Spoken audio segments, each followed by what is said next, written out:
ക്യാൻസറിനെതിരെ പൊരുതാനായി Calicut city service സഹകരണ ബാങ്കും MVR cancer സെന്ററും സംയുക്തമായി അവതരിപ്പിക്കുന്ന ക്യാൻസർ ചികിത്സാ സഹായ പദ്ധതിയാണ് mass care.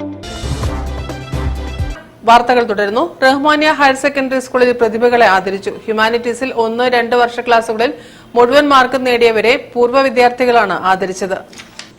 Kozhikode Rahmania higher secondary സ്കൂളിൽ ഈ വർഷം ഹ്യൂമാനിറ്റീസ് 2ാം വർഷ ക്ലാസ്സിൽ ഫുൾ മാർക്ക് നേടിയ ഫാത്തിമ ഹിബ, 1ാം വർഷ ക്ലാസ്സിൽ ഫുൾ മാർക്ക് നേടിയ അക്സ ഹാനിഷ്, ആയിഷ നൈന എന്നിവർക്ക് ഉപഹാരവും ക്യാഷ് അവാർഡും നൽകി ആദരിച്ചു. 2001-2003 ഹ്യൂമാനിറ്റീസ് ബാച്ചാണ് പരിപാടി സംഘടിപ്പിച്ചത്. പ്രിൻസിപ്പൽ CK സക്കീർ ഹുസൈൻ ഉദ്ഘാടനം ചെയ്തു. 100% കുട്ടികൾ പാസ്സാവുകയും 29 കുട്ടികൾക്ക് ഫുൾ എ പ്ലസ് ലഭിക്കുകയും നേരത്തെ പറഞ്ഞതുപോലെ വളരെ ചെറിയ മാർക്കുകൾക്ക് ഫുൾ എ പ്ലസ് നഷ്ടപ്പെട്ട ഒരുപാട് കുട്ടികളും ഫുൾ മാർക്ക് വാങ്ങിച്ച കുട്ടികളും ഇവയുടെ മാതൃക പിന്തുടർന്നുകൊണ്ട് തന്നെ നമ്മുടെ കൂടെയുണ്ട്. 3 ബാച്ചിലെ കുട്ടികളാണ് ഇന്നിവിടെ ഒത്തുകൂടിയിരിക്കുന്നത്. നിങ്ങളുടെ സീനിയർ ബാച്ച്, നിങ്ങള്, അതുപോലെ തന്നെ വളരെ മുമ്പ് നമ്മളൊന്ന് പടിയിറങ്ങി പോയ കുട്ടികളും എല്ലാം കൊണ്ടും ഇവരെ എങ്ങനെയാണ് അഭിനന്ദിക്കേണ്ടതെന്ന് അറിയില്ല.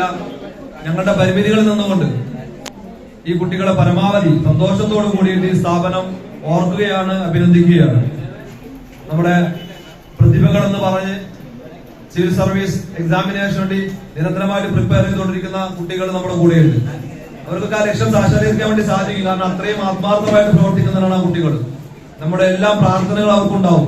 പൂർവ്വ വിദ്യാർത്ഥി ഫവാസ് അധ്യക്ഷനായിരുന്നു. അധ്യാപകരായ T മുജീബ്, സാലിം PM, നൌഷാദ് അലി പൂന്തല, തസ്മി V, ഷാനവാസ് V എന്നിവരും പൂർവ്വ വിദ്യാർത്ഥികളായ സജ്ന കൊടുവള്ളി, ഫാത്തിമ എന്നിവരും സംസാരിച്ചു. ഷാഹുൽ ഹമീദ് T, നസ്ല ഫിബിൻ എന്നീ അധ്യാപകരും ചടങ്ങിൽ പങ്കെടുത്തു. News bureau, Kozhikode. തിരുവങ്ങൂരിലെ ബ്ലോക്ക് കുടുംബാരോഗ്യ കേന്ദ്രത്തിൽ ഓപ്പൺ ജിം ആരംഭിച്ചു. Panthalayani block panchayat president P Baburaj ഉദ്ഘാടനം ചെയ്തു. പൊതുജനങ്ങൾക്ക് ആരോഗ്യ